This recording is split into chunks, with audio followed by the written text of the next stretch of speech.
The Davis administration is about to unleash another. More money will be taken away from the Bahamian people by the Davis administration. And to compound all of this, we see and hear story after story at how frustrated Bahamian businesses are with all the requirements needed to have their businesses properly licensed and registered. You need to visit the inner city and see the frustration on those people's faces trying to receive or get their business licenses. They send you to get this form and that approval and this piece of paper and the next piece of paper. Madam Speaker, individuals cannot tolerate such requirement. And when you think you have gotten it all, they send you back again to get something else. This process is especially frustrating for small business owners who do not have all the staff, accountants, and lawyers to go and get this done for them. Madam Speaker, the Prime Minister sought in his statement to try to convince us that everything is fine. It is true that the Bahamian economy has improved since the worst of the pandemic. As more people in the world were vaccinated, the populations developed natural immunity, the virus has become less of a threat. Consequently, the world has opened up. People feel more comfortable traveling now, and that is why the Bahamian economy is doing better, which began on the FNM's watch. The country was not in recession when the PLP came to office, despite the Prime Minister having repeatedly saying otherwise. How can we trust his statements on other financial matters if he can't even get the simple fact correct? I am pleased, Madam Speaker, that our tourist arrival numbers are once again above 7 million. It would be good to know, however, how many of these are stopover visitors. Madam Speaker, the Davis administration is pursuing policy after policy that makes it more difficult for our people while this recovery is happening. When he's not having fun while on his overseas trip, it seems as if this Prime Minister spends his free time coming up with new taxes and fees and requirements to impose on the Bahamian people. This was not what the people expected when they elected him to bring about the new day he promised. The single mother of four, Madam Speaker, did not expect the Prime Minister to impose a tax to make her food more expensive. The father of two, who works hard to take care of his wife and children, did not expect the Prime Minister to make his electricity bill even more expensive. The teacher did not expect him to cause her health insurance bills to become so expensive that she might not be able to pay for medical bills.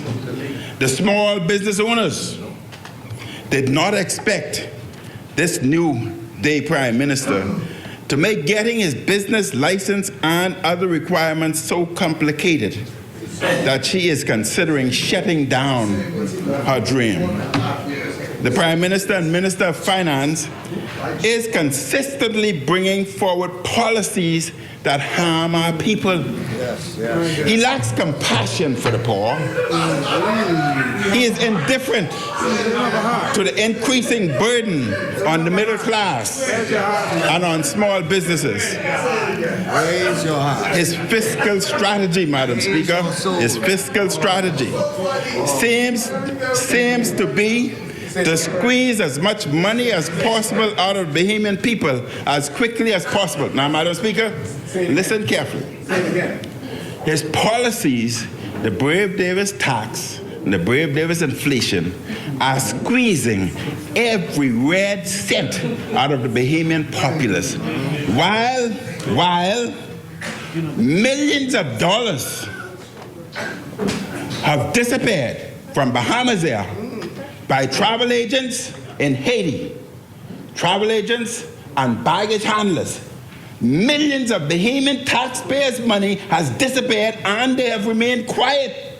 Where has the money gone? While money has disappeared, we, the taxpayers, must pay. The chair recognizes you on I would ask West the man to Bahama. support his argument. You're making a very serious allegation. I'm asking the member to support us with support of the argument you're making. That's all. I want you to deny it. Your Bahamas Air is hiding information from you. If you want to know the exact amount, I can give you the exact amount, but millions have disappeared by the travel agents in Haiti and baggage handlers. And maybe, that is why you see Bahamas Air suspends flight to Haiti. No, that's a part of it. That's a part of it. Madam Speaker. Madam Speaker. Deny it. I want the member to deny it. Recognizes the honorable member for West Grand Bahama. The member for Killarney, a responsible member of this House, a senior member of this House, former Prime Minister, knows full well that you can't just simply make an allegation where you implicate so many across the board. You have to be very careful about that. So we're asking you to substantiate the argument or withdraw till such time as you can. Madam Speaker, it is quite evident that the member is in the dark. I am not withdrawing anything. And I want the member to stand on his feet and deny it here in Parliament, as opposed to saying he is unaware. Madam Speaker, in a Nassau Guardian editorial last week entitled Hospital Woes, the paper noted, I quote, during the parliamentary debate on Wednesday on the new nurses and midwives bill, the former Prime Minister, Dr. Hubert Minnis, and the current Philip Davis traded barbs on which government bore responsibility for the deplorable state of Princess Margaret Hospital. It went on, late in his term, in August 2021, Minnis' government signed 2 contracts totaling some $90 million for infrastructure upgrades to PMH and Rand Memorial Hospital on Grand Bahama.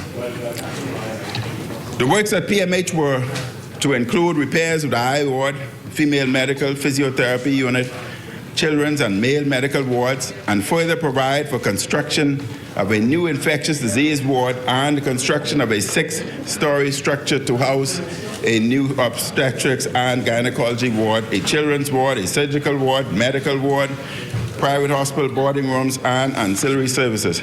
Madam Speaker, I want to say that we had actually received loans for 4-story, not 6. The Guardian editorial continued, the project was to be designed by the Beck Group, the company that designed and oversaw the state-of-the-art critical care block at PMH, a project launched in 2011 by a prior FNM government and completed in 2013 after a number of changes instigated by the succeeding PLP government. On Grand Bahama, a new 4-level hospital complex was to be constructed at the Rand Memorial Hospital. Funding for the contracts had been secured and the loan was guaranteed by the World Bank's Multilateral Investment Guarantee Agency. The new Prime Minister, Philip Davis, toured PMH days after coming to office in 2021 to get a full picture of what was happening in the country. He described conditions at PMH as dismal and bleak. It went on to say, yet Prime Minister Davis's government canceled the contract of PMH repairs and expansion and returned the funding. It went on to say, smaller contracts were later awarded to local companies for various repair work, while the new government explored its election promises to construct new hospitals on green sites on New Providence and Nassau. Last Saturday, Davis toured PMH to view ongoing repair works. He said he would be fixing it. Disregarding his visit to PMH in September 2021, Davis surprisingly said on Wednesday that he did not know the PMH was in as bad a condition as it is. He offered no explanation for not having dealt with this dismal and bleak conditions he found there more than a year ago, or how it was possible that he, the Prime Minister of Bahamas, did not know or hear about the miserable conditions at PMH. The site of the new hospital on New Providence has not been identified, though all reports made during the past 40-plus years indicate that the present site of PMH is the most suitable for a hospital in New Providence. Funding for the new hospital has not been obtained, according to Davis. Financiers are now taking a look at the proposal. Madam Speaker, a previous FNM government did extensive research into whether to build a new main public hospital on New Providence. It was the view of many that such a cost would be too high in the terms of the funds needed to be borrowed and would add too much to our national debt. Further, the current site of PMH was deemed an appropriate location for the main hospital. The decision was to, over time, refurbish and rebuild PMH in stages.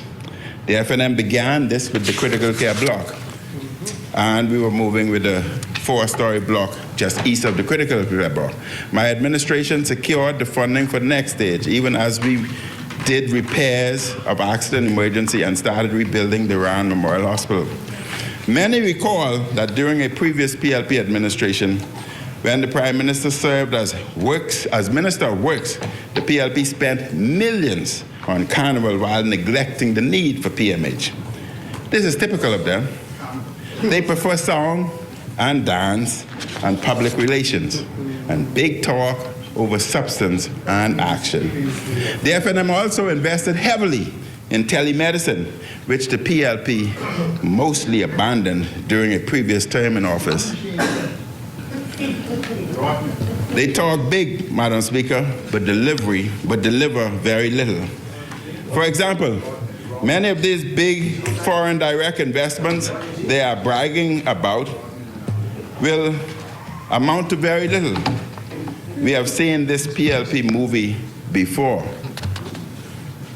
The problems we see at the Princess Margaret Hospital is the Brave Davis's problems and disaster, because had they followed through what was there, the new 4-story would have been complete, being near completion 2 to 4 months from today. Madam Speaker. The chair recognizes the honourable member for Tall Pines. Madam Speaker, on coming to office as Minister of Health and Wellness, we immediately plowed to see what was left behind by the Free National Movement. Some tents in the yard.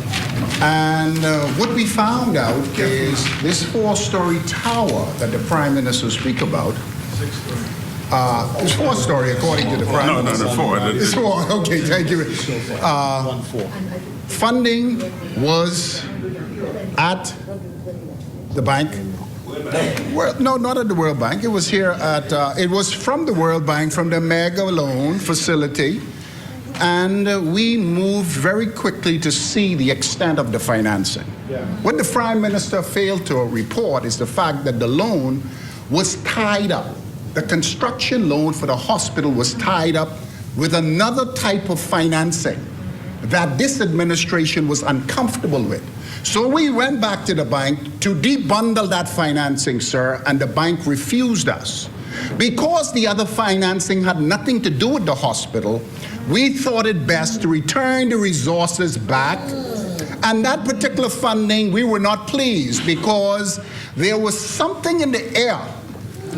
Something in the air that didn't smell right about the funding. And so before we went ahead and dive into something that we didn't know about, we went to the bank to ask them to debundle the 4-story complex from the other funding, and they refused to. You either take it the way it was or let it go. Wow. We decided to let it go and refinance with the Mega Group and the World Bank for something that was more appropriate. Second of all, there was no funding in place for Grand Bahama, sir.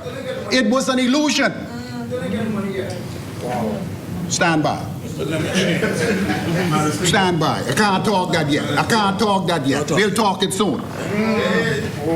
Thank you, honorable member. There's a word they use for the member in the public, but I won't say You can it. use it on me. I won't That's say it. all No, right. no, Use I my- won't say it. But yes, there was some bundling, and that was for Small Business Development Center. The 20 million was taken after months with no relief in sight. Our problems are mounting and getting worse because of an absentee PM who is in power but not in office. And I want to put one question, Madam Speaker, one question, and that is, was the National Insurance Employees Pension Fund, was that invested in FTX? And if so, how much money can we potentially lost? Madam Speaker? Oh, come on. Madam Speaker, Killarney rests its case.